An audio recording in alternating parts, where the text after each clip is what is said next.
আমরা আজকে দেখব আরও একটা প্রশ্ন। প্রথম পর্যায়ক্রমিক দ্বিতীয় পর্যায়ক্রমিক মূল্যায়ন 2025-এর জন্য প্রথম শ্রেণী ইংরেজি প্রশ্ন, যেখানে পূর্ণমান 30, সময় রয়েছে 60 মিনিট।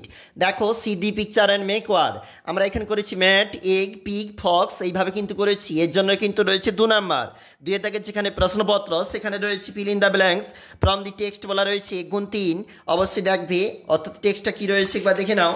আমরা পরের পেজে চলে যাচ্ছি, এটা হচ্ছে 2 নাম্বার পেজ এবং সেখানে রয়েছে পরবর্তী প্রশ্নপত্র রয়েছে identify the number and write number in word, যেখানে রয়েছে কিন্তু 2 নাম্বার 2 হার্ট 3 টিচ, এইভাবে কিন্তু রয়েছে। আর এই উপরে বক্সটা তোমরা ফিল আপ করবে এবং এটা রয়েছে পরবর্তী পেজ। যেমন এখানে লেখা রয়েছে তোমরা দেখতে পাচ্ছ 4 অ্যাপেলস 8 পেন্স, এবং এছাড়াও see the picture and put letters to make word hand, hat, cat, man, এইভাবে রয়েছে। এগুলোর জন্য কিন্তু রয়েছে 2টি নাম্বার।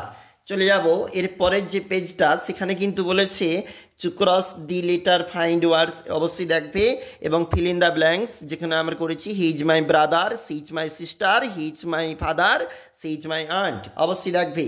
আমরা চলে যাব পরের যে পেজটা রয়েছে, এটা হচ্ছে পরবর্তী পেজ এবং এখানে রয়েছে পরবর্তী প্রশ্ন। রাইট ইন বেঙ্গলি, বাংলায় লেখো। ক্রম মানে হচ্ছে শস্য, ফ্যামিলি মানে পরিবার। নিচে ফিল ইন দ্য ব্ল্যাঙ্কস বলেছে, দেখবে অবশ্যই, এবং নিচে রয়েছে ফাইন্ড আউট ভাওয়েল, আন্ডারলাইন, অবশ্যই করবে এই বক্সগুলোতে। চলে যাচ্ছি, এটা হচ্ছে পরবর্তী পেজ, যেখানে পরবর্তী অর্থাৎ ম্যাচ রয়েছে, যেমন দি বয় লিভস ইন দি হার্ট, এবং যেমনভাবে রয়েছে পিগ হ্যাজ 4 লেগস, এইভাবে রয়েছে, তোমরা অবশ্যই দেখবে। চলে যাচ্ছি পরবর্তী যে পেজ, এটা হচ্ছে আমাদের অন্তিম পেজ, যেখানে রয়েছে রাইট ইন ইংলিশ, ইংরেজিতে লেখো। 7 মানে হচ্ছে 7, ব্ল্যাক মানে হচ্ছে কালো, অবশ্যই দেখবে, নিজেরা করবে।